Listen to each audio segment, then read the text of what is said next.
Hello and welcome to Ships Nerds Anonymous podcast with me, DK. As your host for Titanic Week, I will narrate a series of episodes focused on the RMS Carpathia, a ship famously known for rescuing the survivors of the Titanic disaster. From April 11th to April 18th, I will break down the events that took place on board the Carpathia, share profiles of the ship's crew and passengers, read testimonies, and more. It is now Monday, April 15, 1912. A night to remember. The Carpathia was sailing at a speed of 14 knots, heading towards the Azores as the northern lights and stars shone in the sky. Inside the wireless cabin, Marconi wireless operator Harold Cottam was about to retire for the evening, 10 minutes later than usual. He had continued to stay up, listening to continuous messages despite having taken off his coat and still holding the receiver. He was waiting for confirmation of a previous communication he was having with the SS Parisian. At 12:35 a.m., Cottam finally received confirmation when he heard a familiar sound.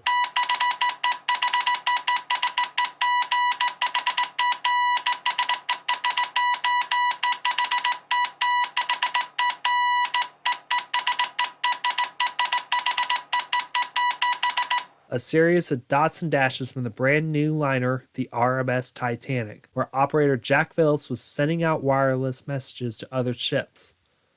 Cottam also heard communications from the Elder, Dempster, and Co. liner, the SS Mount Temple, and the Hamburg American liner, the Ipiranga, both trying to reach the Titanic when she continued to send messages for assistance, including her position indicated by 4th Officer Joseph Boxhall. Cape Race attempted to contact the Titanic after hearing her position, but the Titanic's funnels were venting excessive steam from the boiler rooms, making it difficult for Phillips to continue listening. Concerned that Phillips might miss important messages, Cottam began typing a message to him. "Good morning, old man. Do you know there are dispatches for you at Cape Cod?" Then he heard a haunting reply. "CQD, come at once. We have struck a berg. It's a CQD, old man." Minutes later, Phillips and junior wireless operator Harold Bride were informed of the Titanic's collision with an iceberg. "We've struck an iceberg," said Captain Smith. In context, Captain Smith is the Titanic's captain, and I'm having an inspection made out to determine the damage. You had better get ready to send out a call for assistance. 10 minutes later, the captain ordered a call for help known as CQD. Cottam must have been in shock upon hearing Phillips send out the CQD messages along with the Titanic's location. The Carpathia was 58 nautical miles away from the Titanic's recorded position. Though it was not the farthest ship, that distinction belonged to the Titanic's sister ship, the RMS Olympic. Realizing the urgency of the situation, Cottam quickly asked Phillips if he should alert the captain to come at once. Phillips responded urgently, "Yes, come quick." Without hesitation, Cottam noted the Titanic's position and rushed to Captain Rostron's cabin door. An unknown recording captures Captain Arthur Rostron explaining what happened next.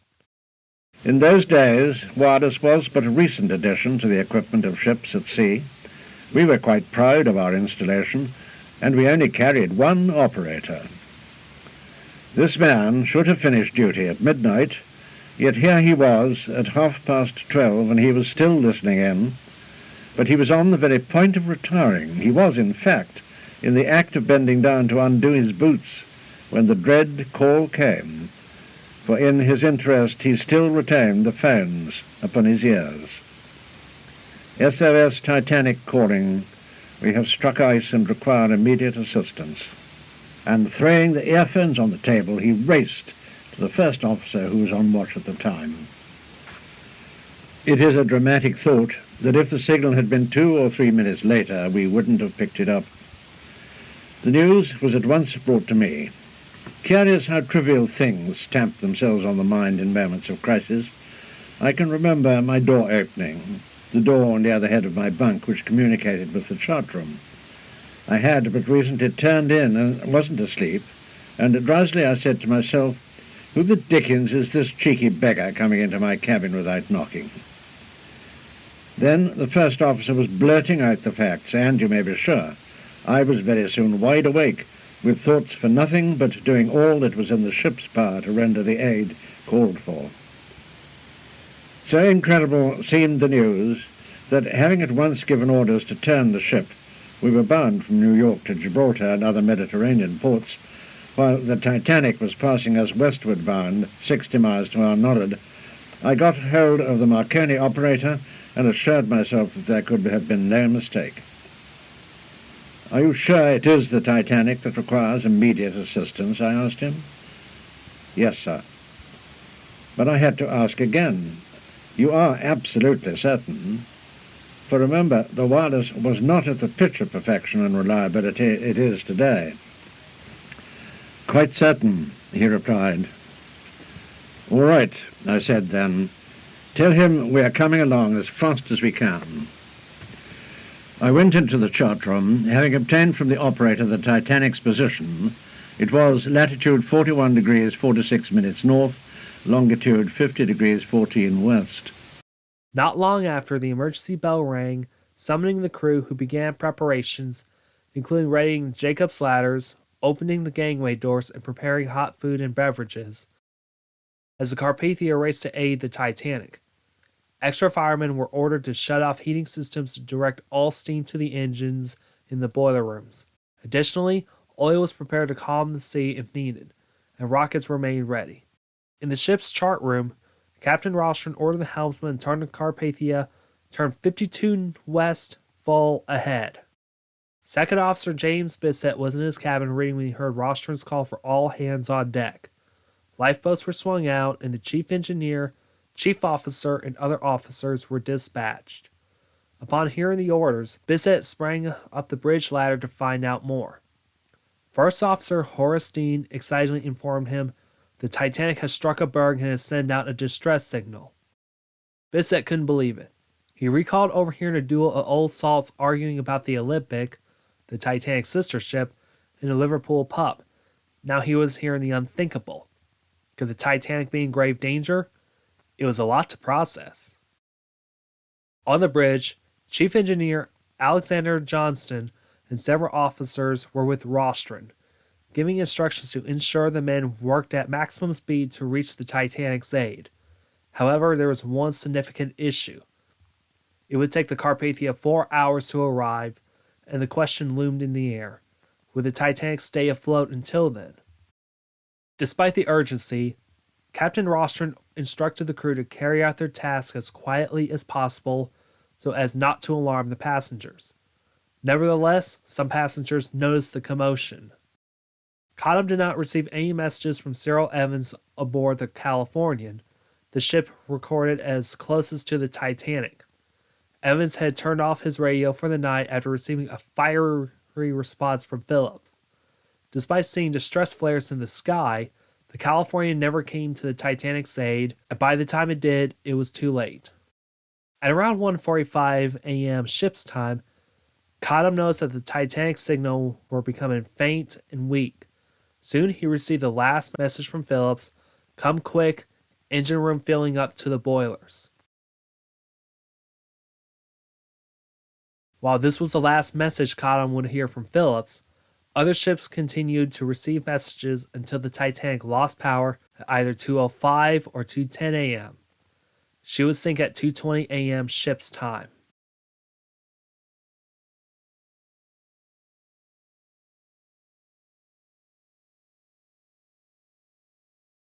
Meanwhile, the Carpathia continued heading to the Titanic's recorded position.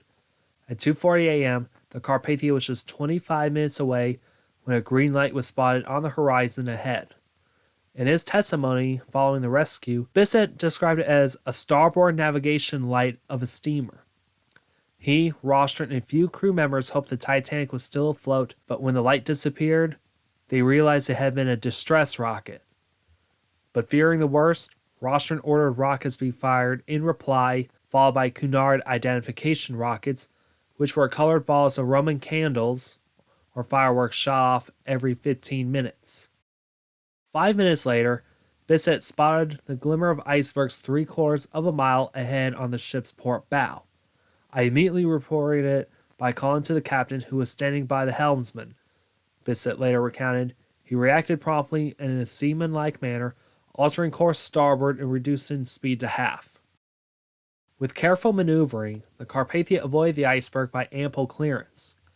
Soon the ship was zigzagging past icebergs while increasing to full speed ahead, despite small growlers of ice grinding against the hull. Captain Rostron later stated that he believed the hand of God was on the helm that night. Almost at once, the second officer reported the first iceberg. It lay 2 points on the port bow, and it was the one whose presence was betrayed by the star beam. More and more now were we all keyed up. Icebergs loomed up and fell astern. We never slackened, though sometimes we altered course suddenly to avoid them. It was an anxious time, with the Titanic's fateful experience very close in our minds. There were 700 souls on the Carpathia. These lives, as well as the survivors of the Titanic herself, depended on a sudden turn of the wheel.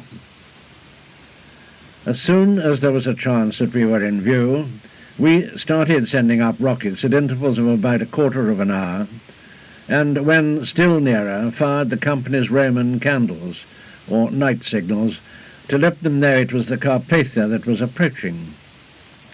Occasionally, we caught sight of a green light. We were getting pretty near the spot. By this time, the hope that their green signals had at first bred in us was gone. At 4 a.m., the Carpathia, now traveling at a slow speed, arrived at scene. Although they had estimated an earlier arrival, it had taken 3.5 hours to reach the location where the Titanic sank. When they arrived, the sound of 8 bells rang out from the crow's nest, followed by the lookout man calling, "All's well, lights burning brightly." Then the same man shouted, "Lifeboat on the starboard bow." The crew entered an open ocean filled with debris and floating bodies. An open lifeboat was spotted, and at 4:20 a.m., the Carpathia began taking occupants from lifeboat number 2. One of the first to climb aboard the Carpathia was 4th Officer Joseph Boxhall. In his 1962 BBC interview, Boxhall recounted what he said to Rostron upon arriving. And then I went up to Captain Rostron on the bridge, and he said, "Where's the ship?" I said, "She's sunk." And I said, "I don't know where the other boats are. I've not seen any of them, but they'd be all to the southern of us somewhere." And it was daylight eventually before any boats were sighted.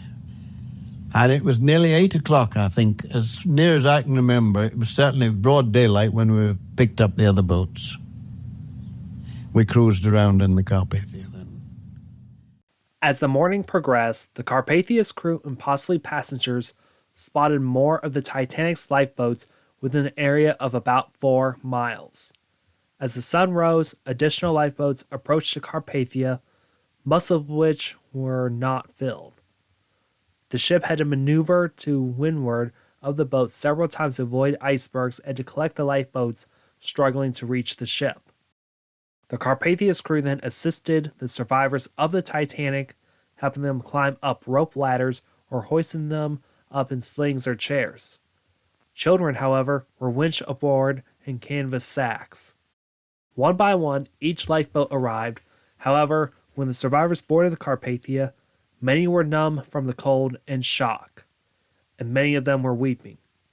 Widows waited by the rails, hoping their husbands were on another lifeboat and alive.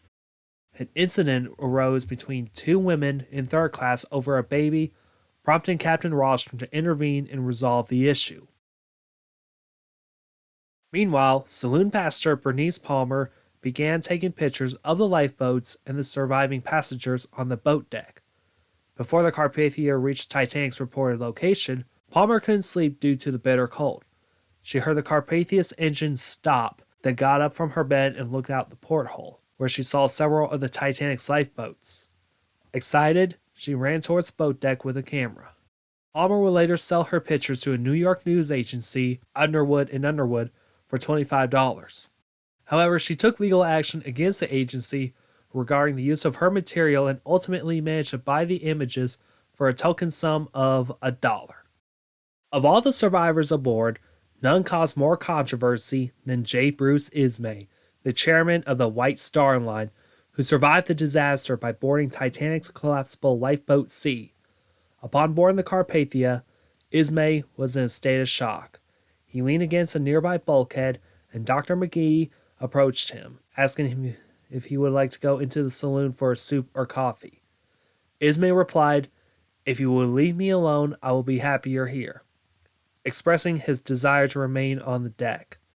He continued, "If you will get me in some room where I can be quiet, I wish you would." Ismay would eventually stay in Dr. McGee's cabin for the remainder of the journey, receiving only 3 visitors: First Class Passenger Jack Thayer, Second Officer Charles Lightoller, and Captain Arthur Rostron. At 8:30 a.m., Titanic's second officer Charles Lightoller became the last person to board the Carpathia when he climbed up the rope ladder from lifeboat number 12. As the crew took passengers aboard, they hoisted the Titanic's lifeboats while swinging out the Carpathia's lifeboats from the davits. Due to the limited space on deck, it was decided to take only 6 lifeboats aboard. 7 lifeboats were left adrift, either too damaged to be brought on or containing deceased individuals. Around the same time, the Carpathia spotted a ship sailing towards them, the SS Californian. 2 hours before this, the Californian's second officer had seen the Carpathia's company rockets, prompting the wireless operator, Cyril Evans, to turn on his headset. At 5 a.m., he heard the startling news about the Titanic from the German steamer Frankfurt and the Canadian Pacific ship, the SS Mount Temple. The Californian set sail when was spotted by the SS Mount Temple and Second Officer James Bissett at 6 a.m., while making her slow approach towards Carpathia. By 8 a.m., she arrived near the Carpathia, signaling her identification. She stopped half a mile from the Carpathia, and an officer on bridge signaled, "What's the matter?" In response, Captain Rostron used hand flags to communicate. Titanic hit an iceberg and sank here, resulting in the loss of 1,500 lives. We have picked up all of her boats with 700 survivors. Please remain in the vicinity to search for bodies. The Californian stayed nearby to search for any additional survivors. However, her crew found only scattered wreckage, lifeboats been left behind, and corpses. Sadly, there was one individual who died on board the Carpathia.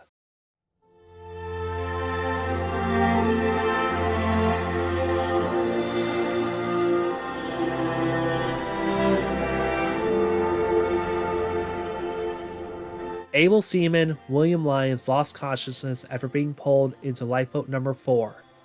Despite being in the water and swimming in it for a short period, his body couldn't handle the cold. He was still unconscious when he was boarded the ship and would pass away the following day. He was buried at sea then. Those who survived were comforted by the passengers of the Carpathia throughout the entire day. Doctors made rounds to examine various patients, while stewards went up to the ship's pantry to serve hot drinks and soup. Women began knitting and sewing clothing for the surviving babies. Many of the Carpathia staterooms became overcrowded. Captain Rostron ordered that the Carpathia's house flag to be lowered at half-mast. He then faced a difficult decision of what to do with the surviving crew and passengers from the Titanic. Should she contact the RMS Olympic to transfer the survivors? J. Bruce Ismay opposed this idea, fearing it would incite panic among the passengers. Should the Carpathia take survivors to Halifax, Nova Scotia, or transport them with her passengers to the Azores or Gibraltar? Ultimately, Rostron and Ismay agreed to return the survivors to New York.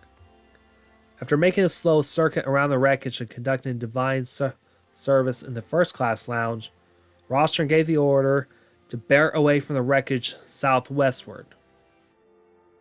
Meanwhile, the California resumed her voyage after Evans confirmed there were no bodies in the water. As the Carpathia headed back to New York in a southwest direction, Captain Rostron ordered a blackout on outside communication regarding the expected survivors. Those allowed to send private messages to loved ones were limited to 20 words, and no messages could be sent to the press. Marconigrams were sent free of charge. J. Bruce Ismay wrote a message on a scrap paper to be forwarded to the White Star Line's offices in Liverpool at Captain Rostron's request. Rostron then passed the message to Harold Cottam.